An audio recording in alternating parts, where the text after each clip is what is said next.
Radhe Radhe প্রিয়ন, bright সাহিত্য YouTube চ্যানেলে তোমাদের স্বাগত জানাই।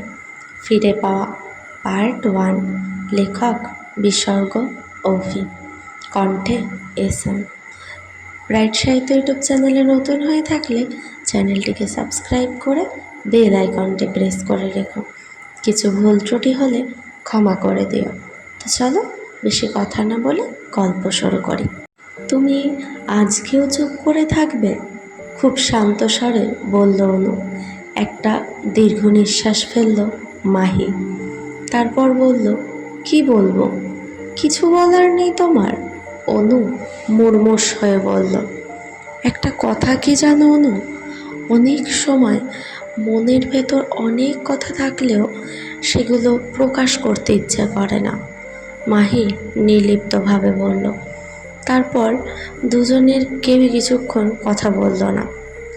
আসলে সত্যি কখনো কখনো এমন পরিস্থিতি সৃষ্টি হয় যেখানে হয়তো চুপ থাকা ছাড়া আর কিছুই করার উপায় থাকে না। কিছুক্ষণ পর অনু বলল, বাড়ির থেকে বিয়ের জন্য খুব চাপ দিচ্ছে। একটু দম নিয়ে আবার বলল, আর কতদিন এভাবে চলবে? এবার কিছু একটা করতে হবে। মাহি সবটুকু মাথা নিচু করে শুনল, তবে কিছুই বলল না। মাহি, বিয়েটা করে ফেলো মাহি। তুমি পাগল হয়ে গেছো? অনু অবাক হয়ে বলল, এছাড়া আর কি করার আছে বলতে পারো? মাহি চোয়াল চেপে ধরল। তোমার মনে আছে মাহি, তুমি আমাকে স্বপ্ন দেখিয়েছিলে একসাথে পথ চলার, আর তুমি বলছো হাত ছেড়ে দেওয়ার কথা? অনু নিজের চোখের জলকে আর থামাতে পারল না। স্বপ্নের থেকে বাস্তব যে অনেক কঠিন অনু। মাহি অনুর চোখের জল মুছিয়ে দিয়ে বলল, আমরা কি স্বপ্নটাকে বাস্তবে পরিণত করতে পারি না? অনু, হয়তো না। মাহি দীর্ঘ নিঃশ্বাস ফেলে বলল। তারপর কেউ কারোর সাথে কথা বলল না, শুধু দুজন দুজনের হাত ধরে বসে রইল। তাদের নিস্তব্ধতায় যেন অনেক কিছু বলে দিচ্ছিল। তাদের নিস্তব্ধতা মনে করিয়ে দিচ্ছিল তাদের পুরনো সব স্মৃতি। তাদের নিস্তব্ধতা বলছিল এক হতে চলা ব্যর্থ প্রেমের কাহিনী। পরিবার, সমাজ, দারিদ্রতার চাপে নষ্ট হতে চলা এক কাহিনী বলছে যেন এই নিস্তব্ধতা। অনু শেষবার মরিয়া হয়ে জিজ্ঞেস করল, আমরা কি কিছুই করতে পারি না মাহি? মাহি বলল, কি করতে পারি বলো তো আমরা? আমাদের কাছে এখন শুধু দুটো অপশান আছে। এক, তোমাদের বাড়িতে আমাদের ব্যাপারে বলা, আর 2, পালিয়ে যাওয়া, যার মধ্যে একটাও সম্ভব না। মাহি এক নিঃশ্বাসে বলে ফেলল, চেষ্টা করলে ঠিক উপায় বেরোতো। কি বলতে যাচ্ছ? আমি চেষ্টা করিনি? আচ্ছা ঠিক আছে, আমি না হয় চাকরির জন্য চেষ্টা করিনি, কিন্তু তুমি তো তোমার বাড়িতে বলতে পারো। মাহির কথায় ক্ষোভ আর রাগ প্রকাশ পাচ্ছে। মাহি চোখ বন্ধ করে নিজেকে কন্ট্রোল করল। বুঝলো যে রাগ দেখিয়ে কোনো লাভ নেই। এরপর দুজন চুপ করে বসে রইল। কিছুক্ষণ পর অনুই বলল, আসি। মাহি কিছুক্ষণ চুপ থেকে বলল, ভালো থেকো। অনু মাহিকে জড়িয়ে ধরল আর কাঁদতে লাগলো। মাহিও অনুকে জড়িয়ে ধরল। হয়তো এটাই তাদের শেষ কাছে আসা। কিছুক্ষণ এইভাবে জড়িয়ে থাকার পর অনু চোখের জল মুছে একবার মাহির দিকে তাকালো। তখন মাহি মাথা নিচু করে দাঁড়িয়ে আছে। নিজের খেয়াল রেখো বলে আর দাঁড়ালো না অনু, হন হন করে চলে গেল। মাহিও আর তাকে আটকালো না, কারণ সে জানে আটকালেও কোনো লাভ নেই, কারণ তাদের কোনো কিছুই করার নেই। মাহি ভাবে আজ এই পরিস্থিতির জন্য সে নিজেই দায়ী। যদি সে আরও ভালো করে চাকরি খুঁজতো তাহলে কি তার চাকরিটা হতো না? আজ একটা চাকরি পেলে আজ তাদের দুজনকে আলাদা হতে হতো না। যে মেয়েটা নিজের পরিবারকে এতটা ভালোবাসে সে তাদের ভুলে তার কাছে আসতেও রাজি হয়েছিল, কিন্তু সে সেটাও পূরণ করতে পারেনি। আবার ভাবে, ও তোর সাধ্যমতো পুরোটাই চেষ্টা করেছে, কি করেনি? দিনরাত পড়াশোনা করেছে, ইন্টারভিউয়ের জন্য কত জায়গায় না গেছে, না খেয়ে থেকেছে, এসবের কি কিছুরই মূল্য নেই? আচ্ছা, ও তো আমাকে আর কিছুটা সময় দিতে পারতো, আমি যে করেই হোক ম্যানেজ করতাম। ও বা আর কত ম্যানেজ করবে? 2 বছর ধরে তো বাড়িতে ম্যানেজ করেই আসছে। ওদের পরিবার ছেলে মেয়ের প্রেমকেই মানে না, সেখানে আমাদের সম্পর্ক মানার কথা ভাবাও বিলাসিতা মাত্র। এসব কথা ভাবতে ভাবতে ওখানে আবার বসে পড়ল মাহি। একটা দীর্ঘশ্বাস বেরিয়ে আসলো ভেতর থেকে। দারিদ্রতা মনে হয় একটা অভিশাপ। আজ যদি সে ধনী হতো তাহলে কি অনুকে এভাবে হারাতে হতো তাকে? মাহিরাজ অতীতের দিনগুলো খুব মনে পড়ছে।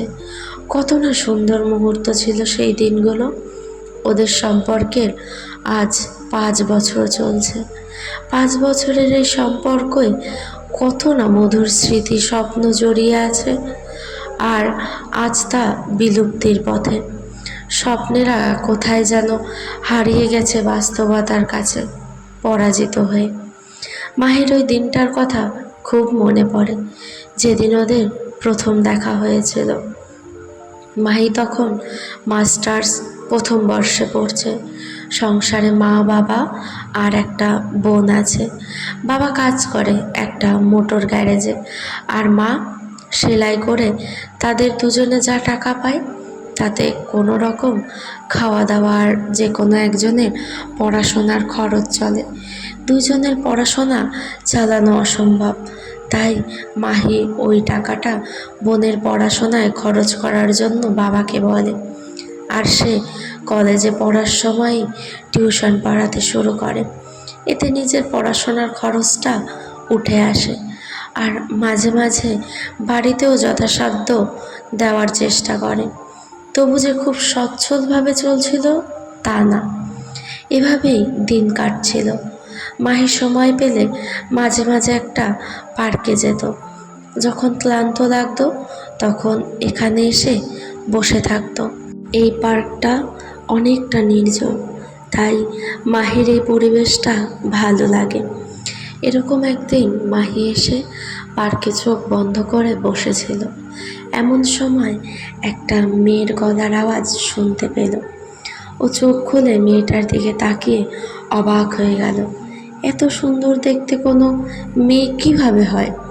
যেন ঈশ্বর মেয়েটাকে বানাতে কোনো কমতি রাখেনি। সে মেয়েটার দিকে এক পলকে তাকিয়ে রইল। একবার মেয়েটাও ওর দিকে তাকালো, আর লজ্জা পেয়ে একটু মুচকি হেসে পার্ক থেকে বেরিয়ে গেল।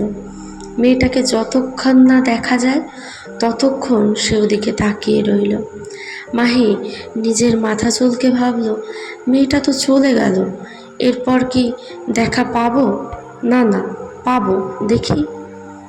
এরপর আরও কিছুদিন যায়। মনে মনে মাহি ওই মেয়েটাকে খুঁজছিল। একদিন মাহি ইউনিভার্সিটি থেকে বাড়ি ফিরে দেখে ওই মেয়েটা ওদের বাড়িতে বসে চা খাচ্ছে আর মা বোনের সাথে গল্প করছে। মাহি তো মেয়েটাকে দেখে অবাক হয়ে যায়, ভাবে যাকে বাইরে খুঁজে বেড়াচ্ছে সে আমার ঘরে। এদিকে মেয়েটাও মাহিকে চিনতে পেরে অবাক হয়, আর মাহির ওভাবে তাকানোয় খানিকটা লজ্জা পায়। তারপর মাহির বোন পিউ মাহির সাথে মেয়েটার পরিচয় করিয়ে দেয়। দিভাই, এ হলো অনু, আমার ফ্রেন্ড, আর অনু, এ হলো আমার দিভাই মাহি।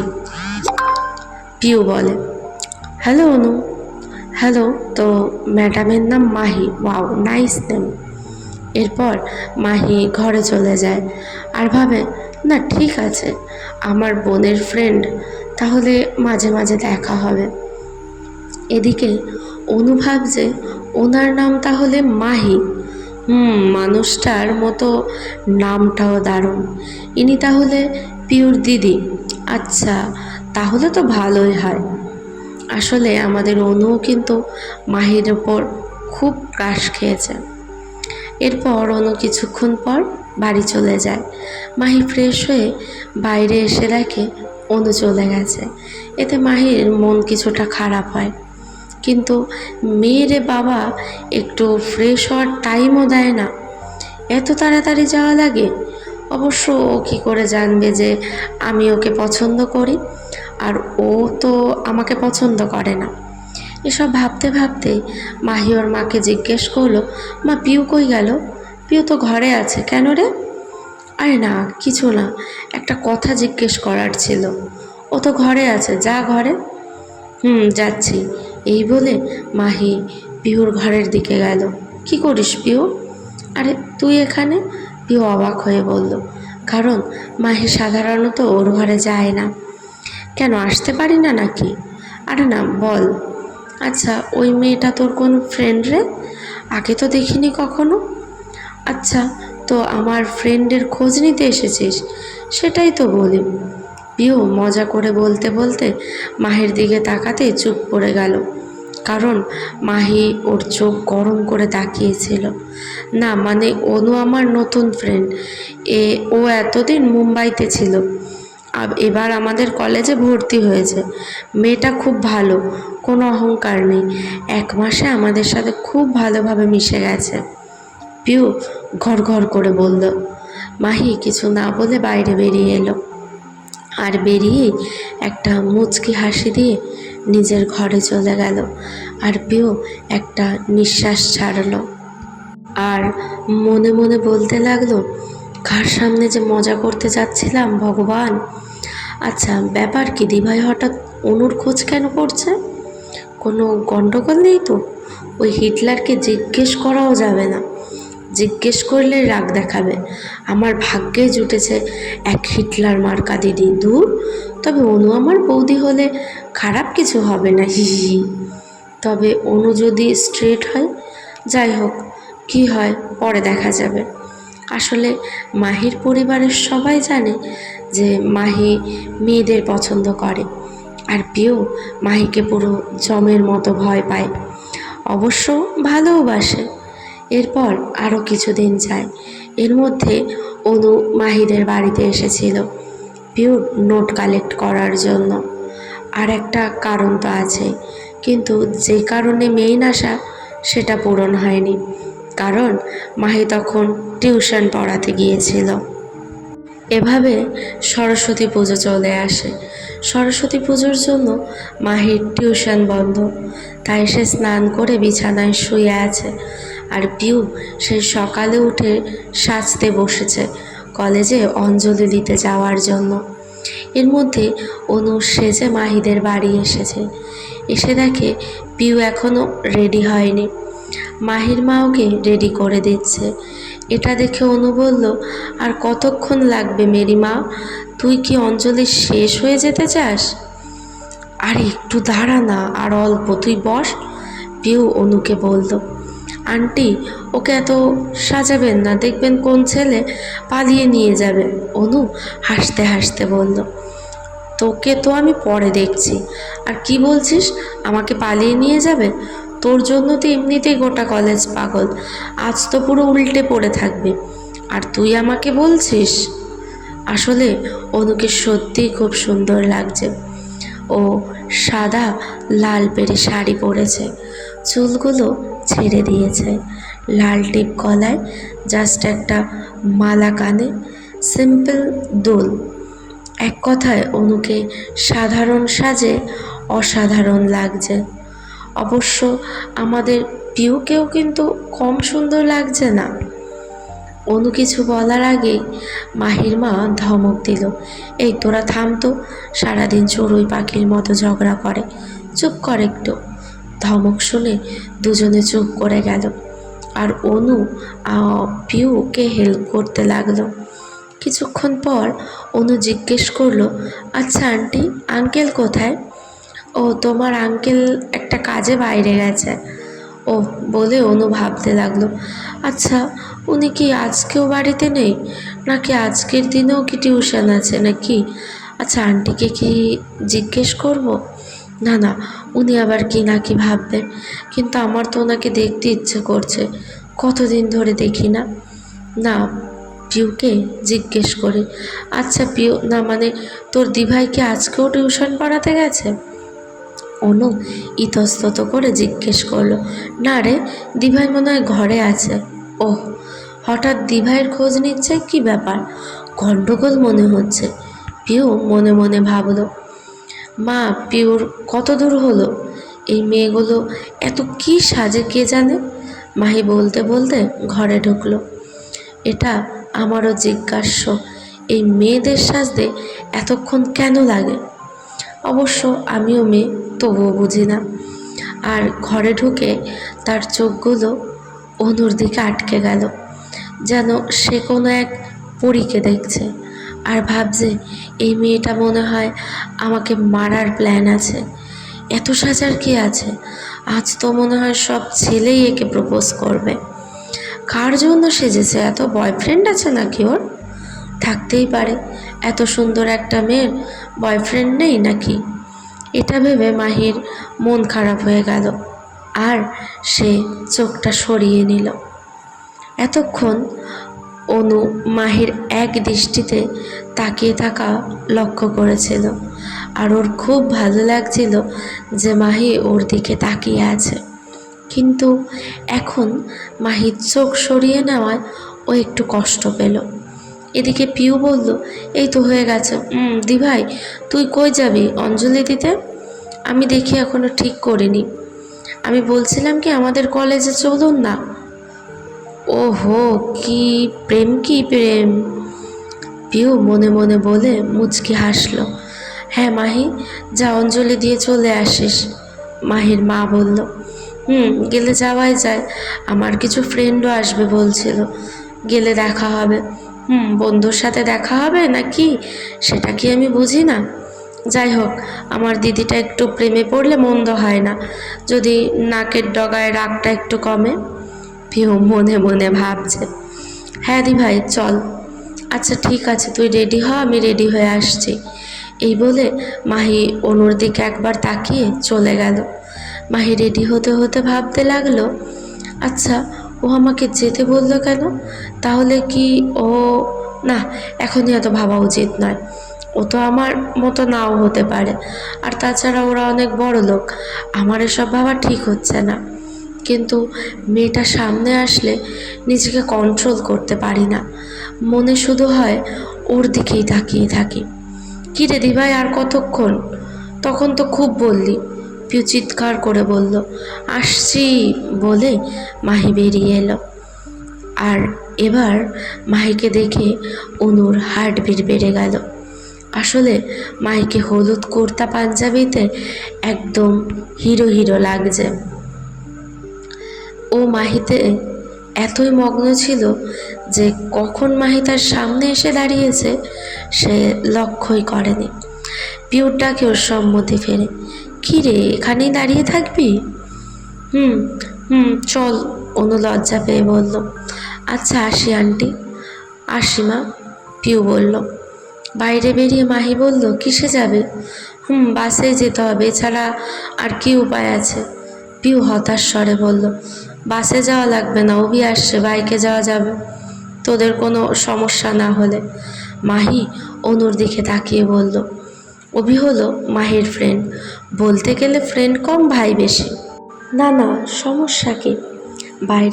বাইকে গেলেই তো ভালো হবে, আরামে যাওয়া যাবে, তাই না অনু, তুই কি বলিস? পিউ খুশিতে গদগদ হয়ে বলল, বাইকে যাওয়াই যায়। বলে অনু ভাবতে লাগলো, ব্যাপারটা কি হলো? পিউর তো বাসে যাওয়ার ইচ্ছে ছিল, না হলে তো আমি কার আনতাম। হঠাৎ করে ওর এত খুশির কারণটা কি? আচ্ছা ঠিক আছে, আমি ওকে কল করছি। বলে মাহি কল করলো। হ্যালো, তুই কই? আচ্ছা ঠিক আছে, আমরা বাড়ির বাইরে দাঁড়িয়ে আছি, তাড়াতাড়ি আয়। আয় বলে মাহি ফোন কেটে দিয়ে অনুদের বলল ও 5 মিনিটের মধ্যে আসছে, তোরা বাইরে যা, আমি বাইকটা বের করছি। বলে মাহি বাইক বের করতে গেলে আর পিউ ও অনু বাইরে এসে দাঁড়ালো। কেমন লাগছে তোমাদের গল্পগুলো কমেন্ট করে জানিও। ভালো লাগলে লাইক, কমেন্ট এবং শেয়ার করে দিও। আর এমন সুন্দর সুন্দর রোম্যান্টিক গল্প পেতে ব্রাইট সাহিত্য ইউটিউব চ্যানেলকে সাবস্ক্রাইব করতে হবে। জলদি গিয়ে সাবস্ক্রাইব করে এসো। নেক্সট পার্ট খুব তাড়াতাড়ি আসবে। ততক্ষণের জন্য সবাই খুব ভালো থেকো, সুস্থ থেকো। রাধে রাধে।